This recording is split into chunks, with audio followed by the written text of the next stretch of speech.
singing song for us.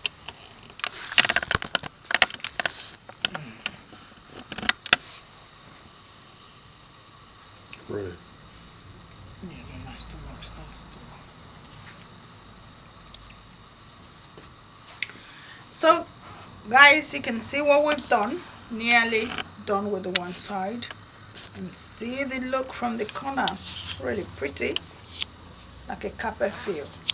So we're carrying on, and let me just show you the action that's taking place. So hairs in, get your first strand in, and you get it to sit really well. And this is very similar to, or this is what they love to call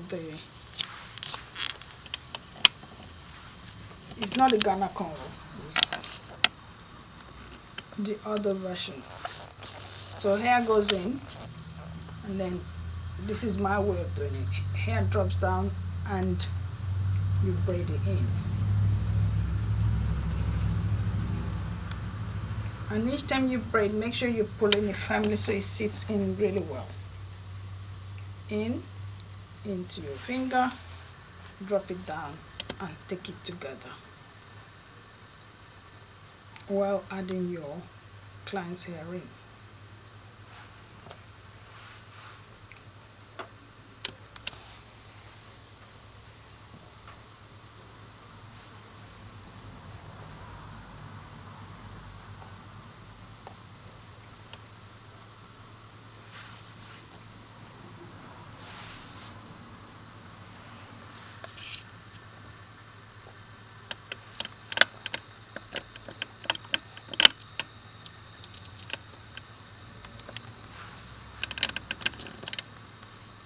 So you keep pulling firmly so it sits well.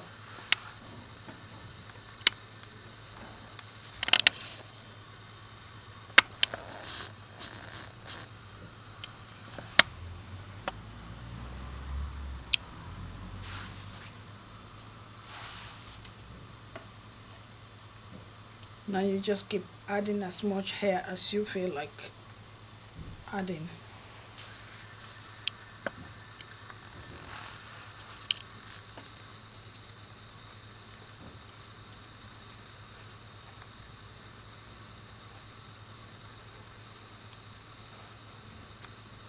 So remember, you don't want to put it too much so it doesn't take up all the space. You just want to put it enough so it sits in firmly. And then you carry on and finish your cornrow.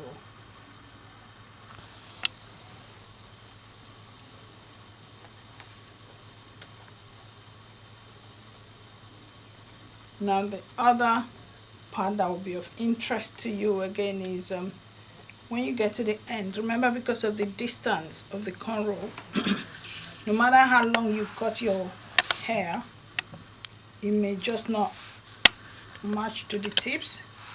So at that point you add extra hair as you're finishing it off. And then again, exactly the same way you inserted the hair in, bring it out, braid it in,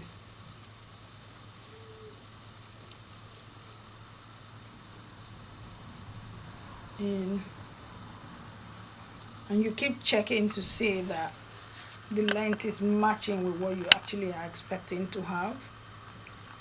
If you finish on your cornrow and you still don't have the length you want, you can always add the hair further down, because that may happen in the sense of the cornrow may get too thick at that point, and you don't want it to be too thick, so you may not want to add too much hair at that stage.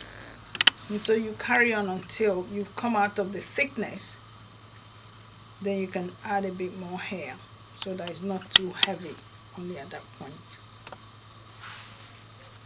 And that's what we've been doing, so we're going to carry on until we finish.